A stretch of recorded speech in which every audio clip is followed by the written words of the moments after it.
In the same family with the lag compensator, we have lead compensator that improves the time response.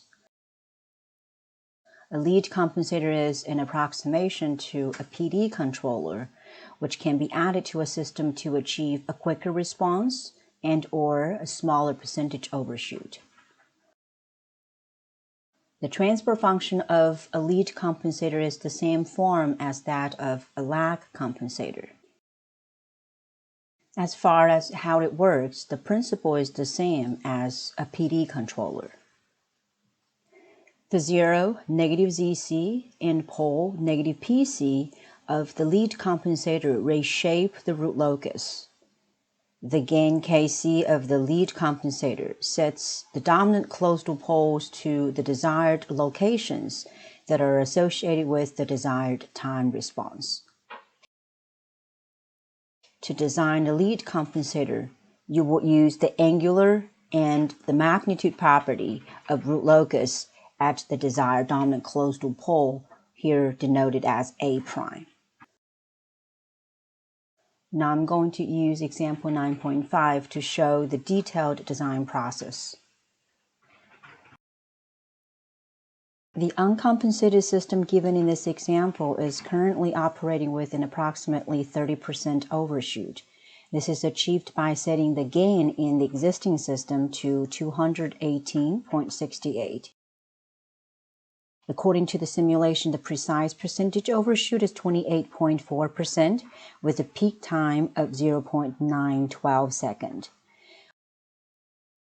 We're going to design a lead compensator to reduce the peak time and percentage overshoot by at least a factor of 2 respectively. Here is the block diagram of the system with a lead compensator already added to the forward path. We have the open loop transfer function after compensation, denoted as G sub C, is equal to this function. So the overall gain of the open loop transfer function after compensation is K multiplies with Kc. This open loop transfer function has one finite open loop 0 at negative C that comes from the lead compensator, and 4 finite open loop poles. They're at 0, negative PC, negative 5, and negative 11. The key steps of designing a lead compensator are: first, identify the desired time response. Second, find the desired dominant closed-loop pole that is associated with the desired time response. And third, apply the angular and magnitude property of root locus at the desired dominant closed-loop pole to calculate Kc, Zc, and Pc. For the compensated system, here is the desired time response. The percentage overshoot, denoted as percentage overshoot sub C, is equal to the percentage overshoot of the original system divided by 2. Here I used the simulated percentage overshoot in the calculation. The peak time of the compensated system, denoted as T sub Pc, is equal to half of the peak time of the original system. Here I also used the simulated peak time in the calculation. Next, we're going to find the desired dominant closed-loop pole that is associated with the desired time response. I introduced a variable dPl to denote one of the dominant closed-loop poles. For the peak time, we have 0.456 seconds, which is associated with the imaginary part of dPl. So we have this equation. Solving this equation, we would have omega d equals 6.89. Using the desired percentage overshoot of 14.2%, we can calculate the damping ratio for dPl. The damping ratio for the desired dominant closed-loop pole equals 0.528. Damping ratio relates sigma d and omega d, so we have this equation. Solving this equation, we will have sigma d which is equal to 4.28. All right, now we have our desired dominant closed-loop pole, DPL.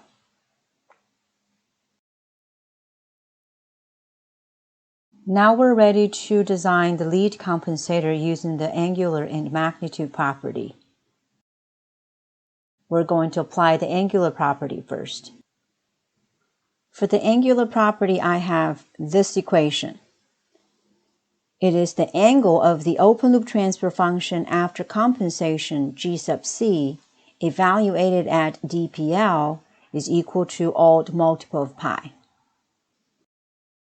Next, I'm going to separate the unknown angles associated with negative ZC and negative PC from the known angle associated with the original system's open loop poles at 0, -5, and -11. The known angle comes out to be equal to 108.4 degrees. I define the angle associated with negative ZC as theta ZC, and the angle associated with negative PC as theta PC. And here I choose positive 180 degrees for the odd multiple of pi. Then this equation evolves to theta ZC minus theta PC is equal to 71.6 degrees. From this point on, I'm going to use geometry to facilitate the design. On the complex plane, I have already defined DPL, which is right here. I have also arbitrarily chosen a point on the real axis for negative ZC and negative PC, so I can define theta ZC and theta PC.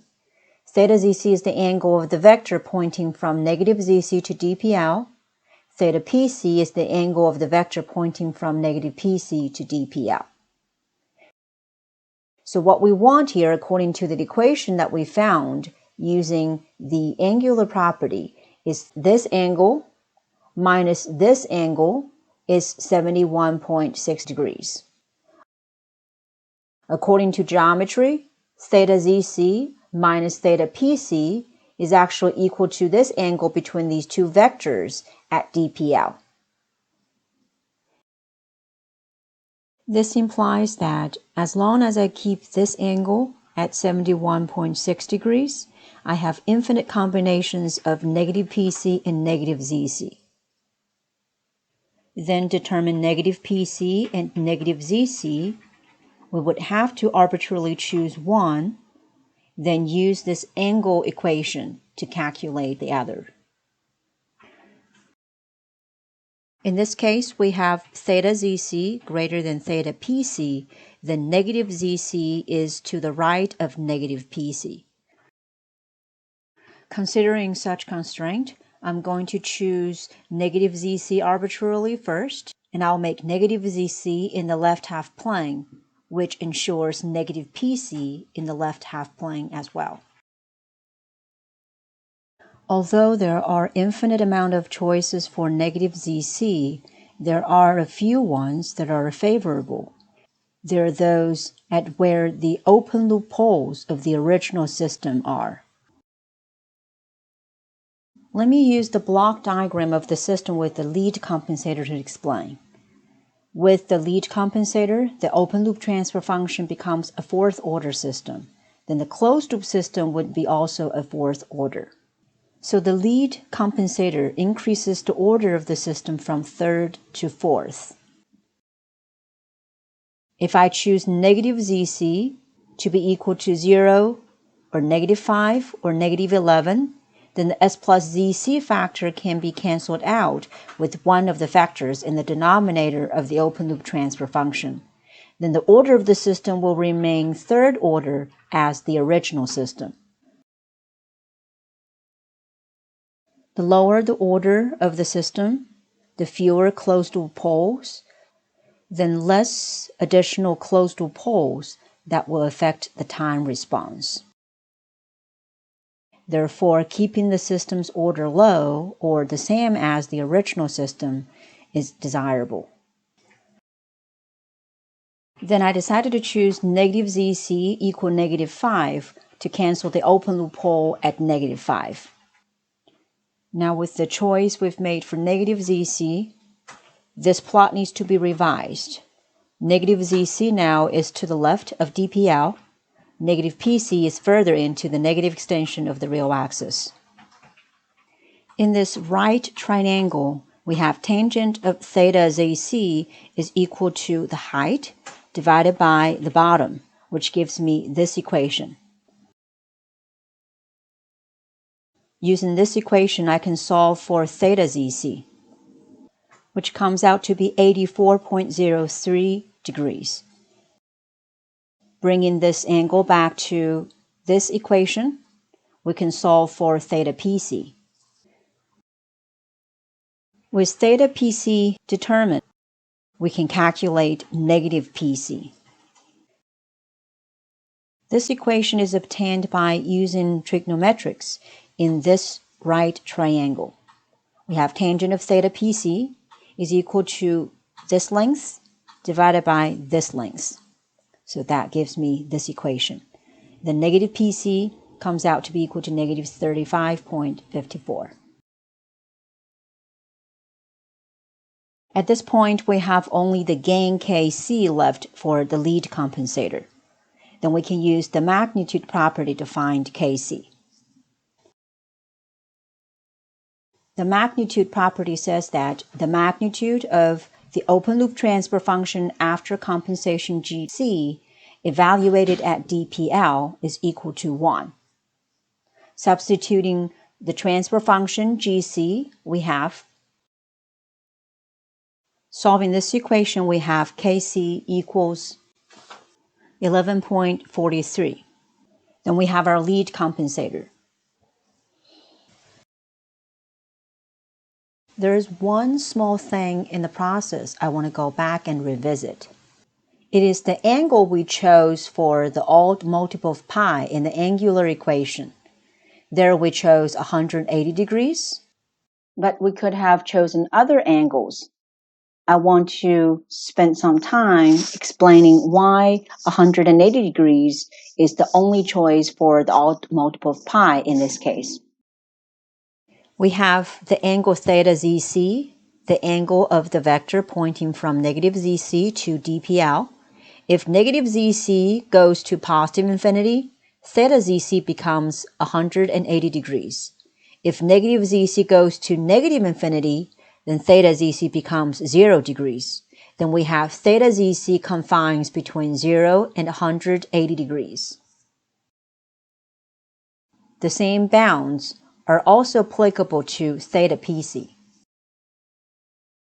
Now, using these two inequalities, we can find the bounds for theta ZC minus theta PC, which are negative 180 degrees and positive 180 degrees.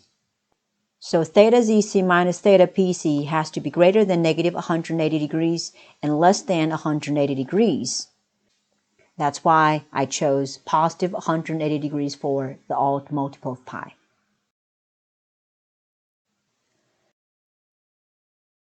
Here is the step response of the original system on the same graph with the compensated system. After the compensation with the lead compensator, we have a percentage overshoot of 13.8 and a peak time of 0.484. Comparing the percentage overshoot and peak time with those in the original system, we found that the percentage overshoot has been reduced by a factor of 2.8, which is more than what we want. That's good. But the peak time is only reduced by a factor of 1.88, which does not satisfy the design requirement. Then we need to revise our lead compensator design, which is taken care of in step 4. The revision starts with applying a more stringent design requirement. The percentage overshoot is kept at 14.2%, but the desired peak time is set to be third of the original one. That gives us a different desired pole location. I arbitrarily chose the 0, negative ZC for the lead compensator at negative 3, just to show that even though you don't choose the 0 of the lead compensator to cancel out with one of the open loop poles, it still works. With the 0 negative ZC chosen to be -3, here is our lead compensator. Below we have the simulated step response. For the compensated system with the more stringent design requirements applied, the percentage overshoot is significantly reduced, and the peak time now satisfies the design requirement, which is less than half of the original system's peak time. Here is the summary of the compensated system with the revised lead compensator. The overall gain of the system is the gain of the original system K multiplies with the gain of the lead compensator Kc.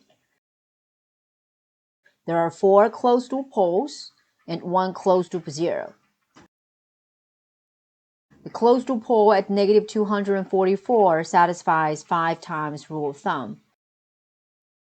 The other additional closed loop pole at -2.6 is fairly close to the closed loop 0 at -3. However, I wouldn't consider them to be close enough to satisfy a cancellation, and then the second order approximation is not valid. This explains why the simulated percentage overshoot is quite different from the percentage overshoot associated with the dominant closed loop poles. Now we know how to design a lead compensator, and we also learned how to design a lag compensator in our last video. If you combine these two compensators, you form a lag lead compensator, which can be used to improve both the steady-state error and time response. So a lag lead compensator is an approximation to a PID controller. Designing a lag lead compensator follows a two-step process. You can design a lead compensator first to achieve the desired transient response or time response, and then a lag compensator for a reduced steady-state error. Or you can start with a lag compensator to reduce the steady-state error first, and then design the lead compensator to achieve the desired time response. Example 9.6 provided in the packet shows how a lag lead compensator is designed to control the azimuth angle of an antenna. A very detailed process is provided, so I'm going to leave it to you as a reading assignment.